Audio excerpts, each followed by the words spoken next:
Hello and welcome to this special Monday Points of Interest episode. This week we wanted to talk about some women's issues. Wanted to get into the contraception controversy that's going on around the nation. Rush Limbaugh really set fire this last week, to the conversation when he said some things. But even before then, policy was being, trying to get passed about women's issues. And so I brought on Tia Johnson, local senior with communications major at Augusta State, also president of the Lambda Alliance, and a member of the Women's Studies Alliance. So I think I got the right person on today. And I know we've had conversations before, and I've always wanted, a good reason to have you on, Tia. Thanks for having me. Yeah, thanks for coming on. Now, what are you? I mean, this kind of got started with the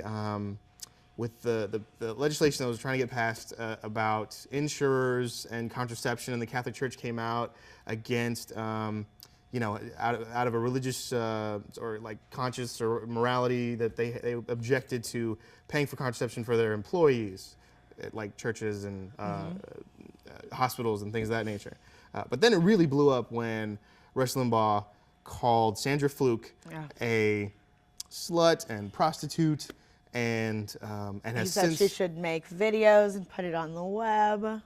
Said that people should be able to watch, people who use contraception should be able to watch. Essentially, he was endorsing pornography for people who decided to use contraception. Yeah. So, there's the shock and there's the disbelief, and then there's all these people that are like out there supporting him or saying, yeah, I agree with what he said. And now there's the apology. There's the apology that he was saying he was just joking, right. And that he just has a weird sense of humor, and that he just says the absurd things, and that his entire he's really just saying his entire history of speaking out has just been like one big absurd joke. Right. And I personally don't accept the joke as the offense. I mean, then he said the wrong words. Like, he apologized for the wrong words, not the intent. It's not like he didn't say what he was trying to say. It's that he used the wrong words. And yes, obviously, slut and prostitute has since lost him, endorsements. Yes. Eight as of this morning. He's right? Lost 8 endorsements. I think one of the issues is, first of all, I hate fake apologies. Right. That's one thing I can't stand. It's not an apology if you're like, I'm sorry you were offended. It's like, I was joking. I didn't mean to. I mean, like, it's not a real apology. And in this, it sounds like he's trying to save some scratch. Yes. It's like, I'm sorry that I'm losing so many people. Right. Because I was standing by it. Now. I mean, like, he didn't apologize, right after the day after. It's like, once we got around 5 or 6, advertisers lost. Now he's sorry, but it's a little bit too late. I mean, even the next day, he was still standing by his words. And in fact, he, in the original, he hadn't, said that you need to make the tape. But then, like, he kept, running with it. And I'm like, you're not sorry. Like, when you step back, you're like, oh my God, I can't believe I said that. You don't like get on the air the next day and like, oh, and in addition to that. And I wonder if that wasn't also like, he thought, well, this is getting a lot of buzz, and this is what I'm in this business for. Maybe I'll be making more money. And then when he realized, he had to backtrack. And so I'm wondering now if all those other people that have been defending him, all these, Fox News and all these contributors, are going to now go back and say, oh, we're sorry. Well, they're still defending him. And, like, one of the big defenses is that, that's just who he is. It's just what he does. He says some crazy things. I mean, he gets, the main point of the issue is there. Maybe he's taking, like an absurd way around it. But the basic view, and, like, we don't personally believe that, Sure. Well, I've seen people try to defend and say that he's an entertainer. And, I mean, he is the emotional wing of the Republican or right-wing, movement ideology, but he's a political operative. He may not be an elected official, but he's a political operative for the movement. So whether he's an entertainer or not, whether he's getting money to say things on a radio station or not, it's in line with what they believe. And so a lot of people are saying, yeah, like you said, I mean, what he said, I believe, but the way he said it, maybe not. Again, it's really hard to apologize Exactly. for. They're like, well, maybe he shouldn't have called her, you know, a slut. But it's like always one of those. It's the, well, you know, I don't believe that, but he should have said that, but, you know. To that, I would ask: Are you looking for a less shocking word than Yeah, slut or it's prostitute? like, but what he's, you know, what he's saying is kind of true. Women that want birth control, they may not be sluts, but they are sleeping around. Well, I think now they're trying to get away from the whole, you know, they're trying to divert, you know, the whole, you know, Fox, everybody, they're trying to like, okay, what else can we talk about? Get off of this.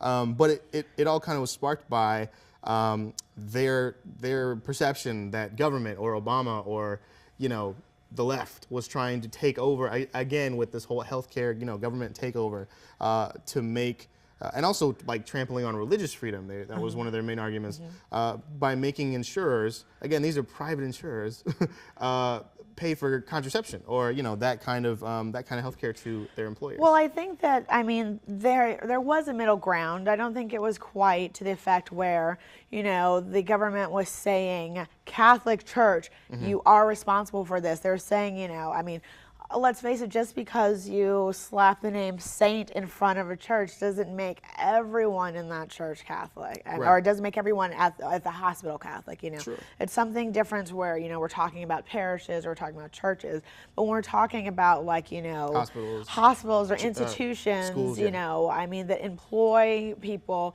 who may not be of that faith, I don't think it's required of everyone to, like, observe, you know, like everything that and then when the majority of single women in that church themselves use contraception, it's kind of, I mean, you know, it's hard, that whole religious, that moral, the morality argument kind of gets muddied. I mean, it is one of those kind of things where, like, I mean, you know, if you, like, birth control does have some, you know, it's preventative methods, but there's also some things that, you know, contribute to, like, you know, maybe there's you know, people have issues with like endometriosis and polycystic ovaries and stuff, and like sometimes it's an imperative. And like, you know, there really was a debate in the, a couple of years ago about, you know, nuns, like, you know, nuns, they don't have sex, but they do have the same issues because they are still women. So if the church, you know, has a problem with birth control, but the birth control isn't being used as a contraceptive, do they not still get to use that's also interesting. That's a great point, yeah. And I mean, there's, you know, this is, again, the compromise that was made was that the Catholic Church now doesn't have to pay for it. This comes out of the insurance money that's really worked and paid for by the employee themselves. I mean, when you know, every time you get a, you know, if you're working hourly wage and you get your check and it says, you know, Medicaid deduction, or you have an insurance company through them, it has a deduction, you're paying for it. It's already coming out of your check. I think what Sandra Fluke was saying was essentially, if the insurance companies don't have to pay for this health care, then it's like an extra tax on the individual, the person who's working for a living. And contraception isn't cheap, right? I mean, it isn't. I mean, like, you know, especially depending on, you know, different kinds. And I know people always throw numbers out there and they're like, it's not expensive, but I mean, it really depends on what you're using. I mean, like, you know, different people's bodies react to different things, kind of like, you know, different forms of, you know, medication. That's what it is. It's medication. Not everyone is using aspirin, you know, like we're all using different forms, Advil, you know, that stuff. They're all different prices. Or not everybody's using the pill. Some people are maybe using Mirena. Yeah, you've got something like the NuvaRing, you know, it's, you know, like that. Each ring is $50. And so, you know, over the course of the year, you're spending $600 on, you know, contraception. Whether, I mean, it's still, you know, works the same way. You know, it regulates the same way and it releases hormones over a 3-week period. But I mean, like, it's $50 a month. It's an option out there, and it should be something that if you're working anywhere, whether it's you know, you're employed by you know, an entity that gets money from the Catholic Church or, you know, any denomination, if it's your choice, it's your freedom. We live in America, right? I mean, that's what shocks me about this conversation so much, is that these bring up old world ideas in 2012 in America. Well, I think what's really, people have used this, and they're trying to shock everyone, is that the idea that someone wants something for free, they're like, oh, they want, you know, free, benefits, free health care, when people don't realize Government how many cheese. different how many different prescriptions are free. A lot of people just have no idea. Like, if you don't get a certain type of medicine, you may have no idea how much people are paying for it. So you've got this idea that people are wanting birth control for free, but you really don't know what other things people are getting for free because it doesn't affect you. I mean, and that's free with an asterisk, because you may not have to come out of pocket for anything. Exactly. But somebody's getting paid. Exactly. And somebody's paying for it. Whether it is, a collective where we all pay taxes. And so when someone, needs something, and I mean, these are things that we use all over the city, all over the state, all over the country. When you need something done, or you need a service from the government, you shouldn't have to come out of pocket every time for something. And this is just one of those public health, sometimes it's features. the perks of your employment. I mean, that's what was agreed upon. They agreed upon, certain copays, certain things would be free. I know that working for the government, especially with the military, definitely just about every medication, no matter what it is, it's going to be free. I mean, you're out there, you're risking your life. You shouldn't be worried about if you're going to have $30 in your pocket right to there to pay for this prescription because you walked in sick. I mean, you're not going to the ATM before you go see your doctor. That's a great point. But I think it's one of those really weird issues is that people are really upset about this contraceptive issue because people think that women want this free license to go out and have sex. Sure. Well, at the same time, there are men that are getting Viagra 100%. It's covered. And that's a medical situation. That's what they said on the panel. And I'm like, what's so medical about that? I think that, and if I understand correctly, Viagra is used to have sex. So I think we're kind of on the same wavelength. Forgive me for not having the same amount of compassion for someone with erectile dysfunction as I do for a woman who's making a decision about her body and about whether she wants to carry a child for 9 months or whether she wants to risk contracting some sort of STD or STI. I mean, I think the issue is that when they see the, erectile dysfunction, they think, well, that's not his fault. I really think that's the issue. I think the issue is, because it's essentially the same issue. Sex is at stake. That's the same, but the problem is that it's something that's happened to him. It's not his fault. It's something he can't help. Whereas these women are going out and choosing to do this. Gotcha. And I really think that's what the real issue is. And it also, as far as, something happening to you or something, or you going out for something, not all women are well, I guess we tie into, when we talk about contraception, when we talk about sex, a lot of times we get into the abortion debate. Definitely. And with the pro-life, pro-choice. I'm pro-choice. I'm pro-life independently, but I'm pro-choice publicly. I mean, I personally don't think that I will put myself or my partner in a situation where we would have to make a decision. And ultimately, I feel like I'm prepared to bring in a life whenever I make that choice, you know what I mean? But there's still a lot of freedom there, and I wouldn't impose that on anyone else. Well, I think they're really tied in together because when you discuss contraception, then you kind of you start to move into, now we're talking about Plan B. Yeah. You've got people's ideas that contraception causes abortions. There are a lot of people that aren't sure about the mechanics of what exactly it does, how the hormones work. You've got people that have this idea that Plan B is like the abortion pill, which it's not the same thing. Right. So there's contraception, and then there's emergency contraception. Yes. There's contraception that you can use, preventatively, or then there's Plan B, or there are other things that you can use maybe within a day or so. Yeah, it's that prevents fertilization. It's like of the egg equivalent with the of sperm, taking so, going back a couple of days on your birth control pills and just popping all those pills at once. It automatically makes your body produce a menstrual cycle like that, and restarts your system to kind of give you that opportunity. I mean, if it's already implanted, it's just not going to work. And so that's where people will have that kind of disconnect where they think that you're aborting, but if you're pregnant, it just doesn't work. Right. Right.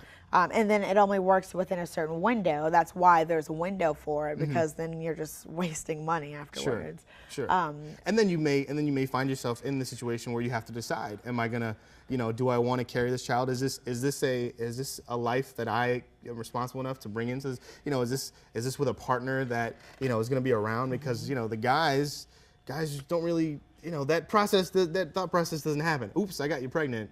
It's kind of like, depending on the person. I mean, you don't have to worry about all the things that the woman has to worry about. I agree. And it's so I think there's kind of that disconnect. Having babies are expensive. I mean, like giving, like you've got doctors' You can't work for some amount of time. All that stuff. I mean, there are a lot of people that can work, and I mean, we've all seen like this supernatural supermodels that are like, walking in high heels. Like I just saw, Jessica Simpson. She's usually pregnant. She's still in stilettos. But I mean, like, there are also people that have difficulties, and you can never predict what's going to happen. I mean, if you are, most people that have abortions are already, mothers. And so if you have children to take care of and the pregnancy, like makes you unable to work, then oh my God, you've got like this family that you already have, and now you're unable to work. Who's going to take care of you? And what kills me about the argument that just is pervasive. I mean, it catches like fire, but it doesn't affect most people on a day-to-day basis. I'm not thinking about this, all the time, and none of my friends are really thinking about this. But it's a social issue that the right likes to bring up. I think because it pulls at heartstrings, it pulls at some people's purses, and maybe makes them want to give to a political action. But the whole argument, I think, rests around whose life is it, whose baby is it, whose choice is it? Is it the state's? Is it the mother? Is it the father? Is it both of them? Is it whose is it? And I think when we have these conversations, it usually stems around it being the state's decision, or it being some guy in Washington or in the state capitol deciding for an individual. And that just or 5 guys get to sit on a panel and give their opinions with no women present. That was incredible. I mean that's going to be something we have to swallow as Americans. We actually had a panel on women's issues and included no women, but we had a bunch of clergy and male figures up there. Very interesting, very strange. But so on that, we've got in Pennsylvania the requirement for women to look at or have a sonogram be done, and this is an invasive procedure. This is you have to put the legs up in the stirrups and just have the doctor perform this transvaginal sonogram here, and your freedom, I guess. You're free to look away from the monitor, but otherwise, you're being put through this because a bunch of guys in a state capitol Well, my favorite thing is that they say that it's not invasive. It's a non-invasive procedure. But the fact is, like, you're inserting something in someone's body. Right. So, and they're saying, you have the freedom not to, look at it, but you still have to have this procedure. And if you choose not to undergo it, then that means you're going to have a baby. Yeah, then your choices. Well, one of the issues that we take with that is they're saying that this transvaginal is the best way to get a clear picture. We've got to make sure that you're really pregnant. Although, let's face it, pregnancy tests are pretty good. I mean, we do blood tests. Right. But the hospitals, they're pretty good at it. And if the regular ultrasound over the belly is good enough and it's worked before, I don't know why we need to, are we looking for a face? Exactly what do we need to see? And I really think it's kind of like, it's got a little bit of an element of shame to it. It's kind of like, you've done this before. You put your legs up, you had it inserted. What's the difference? You've done this, why not do it again? I also feel like they're trying to sell you on it. It's like, well, you've thought about it and it's been a hard decision, but for some reason you don't want to go through with this pregnancy. Wait just one moment. We'll try and sell you on it one more time. Maybe you'll change your mind and have to have this baby. And it's so demeaning. Why should you have to sell someone on the idea of bringing a life into the world? I mean, if the goal is really to cut down on the number of abortions, the need for women to have to make the decisions, then isn't the common sense solution to increase access to contraception? It's that. Yes, it is. It's really kind of like that catch-22. It's like, what side are you on? What do you want here? One of the things that we talked about and we thought it was like ridiculous with this transvaginal ultrasound. So the women's studies. Yes, group yes, here. with Yeah, the you women's guys- studies group, we Yeah. discussed this. You know, we were very heated over this. One of the things is that for women that are actually going to, you know, keep their babies, not considering it, it's actually not required. Doctors actually don't do transvaginal ultrasounds, and I would think they would be the people that would want the best picture. And Sure, so, yeah, I agree, of course. if you are interested, in Instead keeping of your just baby, the you know, the grainy. I mean, like if thing where you don't you know what know, if anything we're looks trying like, to yeah. make sure that you're really pregnant, we would be making sure that everyone's really pregnant. And if it Yeah. really were the best practice, you wouldn't have to make it a law because doctors would be doing this. Right. If doctors are doing it, you don't have to make them do it. You know. Yeah. Hey, if we're really trying to get the best quality sonograms, Yes. let's give it to the young ladies that, you know, have They want to put it on their Facebook that profile. exactly want to, you know, put it in the Twitter sphere. I would have loved to. I've got a 2-year-old, and I mean, yeah, sure. Hey, we went in all in for that guy, and hey, I would have loved to see, you know, whose eyes and whose ears, you know, Yes, early exactly. on. But I wouldn't want to have to put that on someone who's made the, you know, the decision, who's made their choice, who's had to come at peace with their own mistakes, you know, maybe.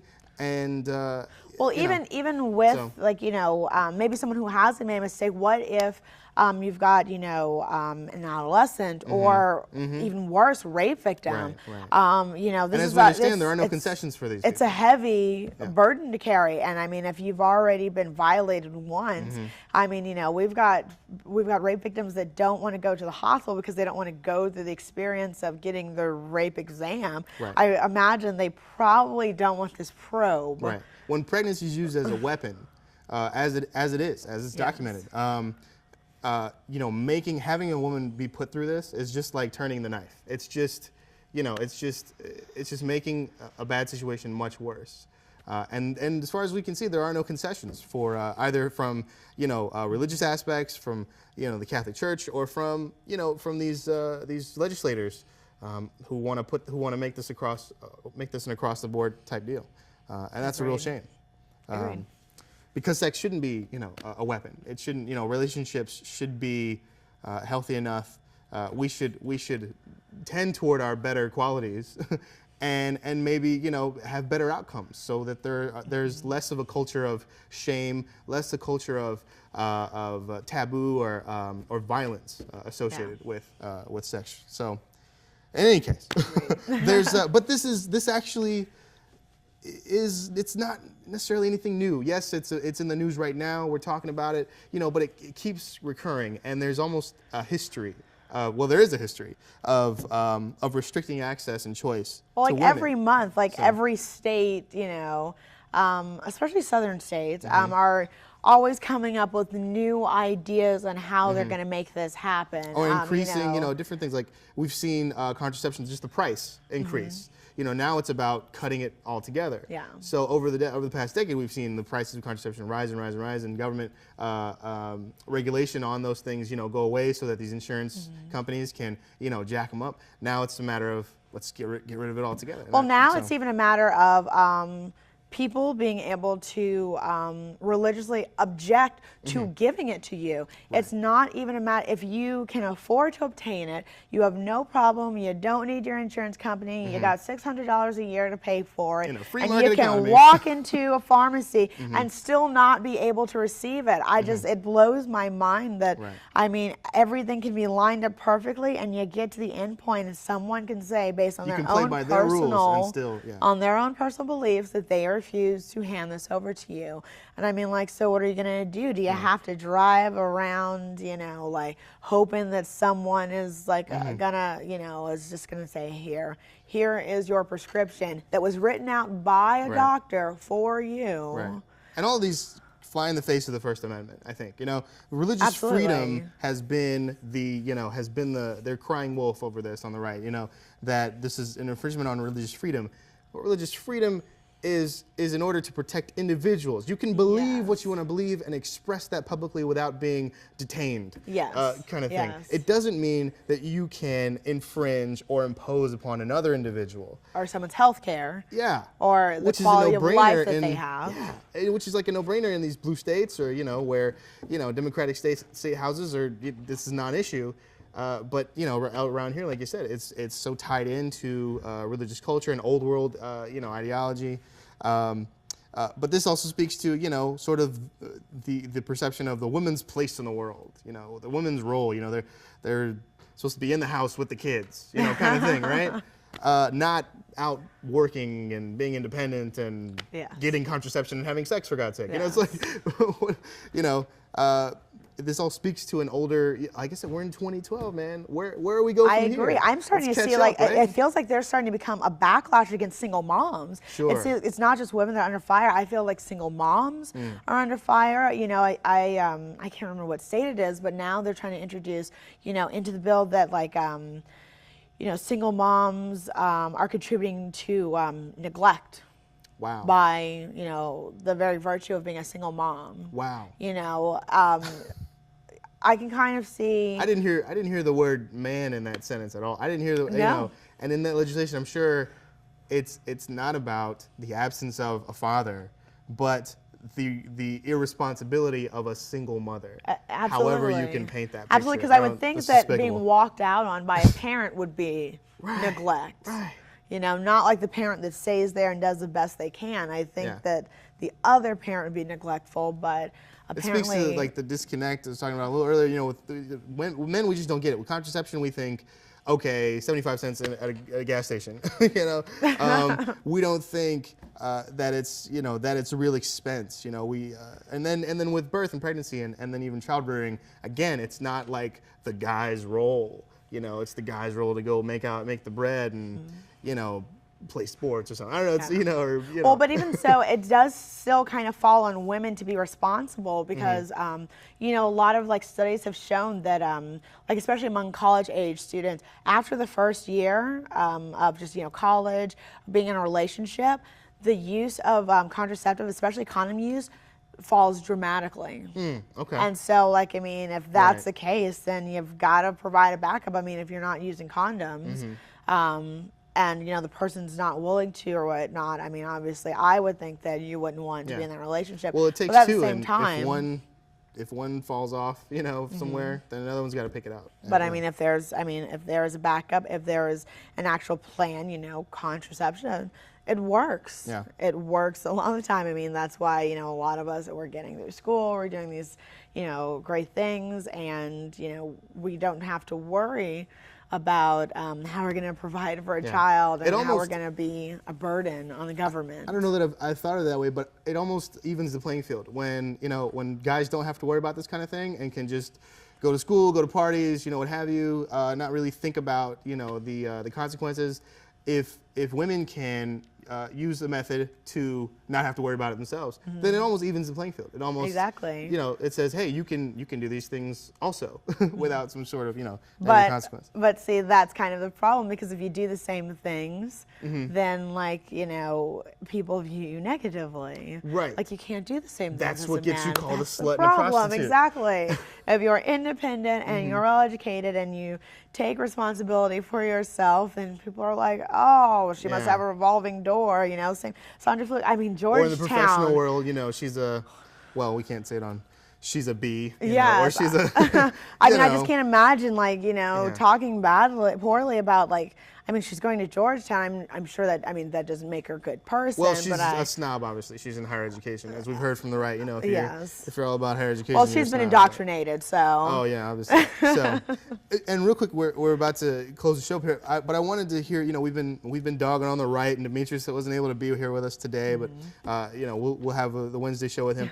On the left, I'm wondering if from you and maybe the conversations you've had, has there been any discussion about what the left can do or what progressives maybe aren't doing?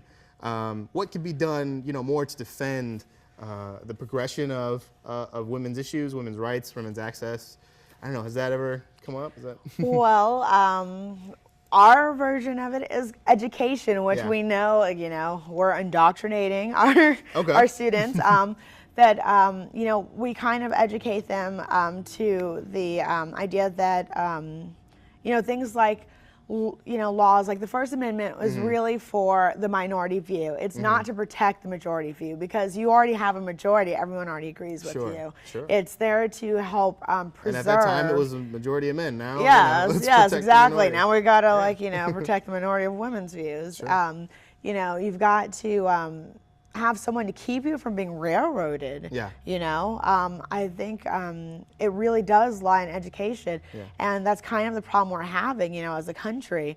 We're kind of like, we've gotten to a certain point, and now it's almost like we're taking steps back, Or people are trying to pull us back. So that's a great point. We got to close it out with that note, but that's a fantastic note. If controversy and anger and rhetoric is going to try and derail us, then education is going to have to be the best When you best hear weapon. something, look it up. Yeah. Don't just believe what you're told. Go Educate look yourself, it up. educate others. Find out if that's actually the case. Very cool. Well, thank you so much, Tia. I really appreciate it. I hope everyone enjoys we talked it out. Thank you. Today, keep talking about it on Facebook, and catch us this Wednesday at 10:30, Channel 4 Comcast. Everybody have a great week. Happy Women's History Month. That's right.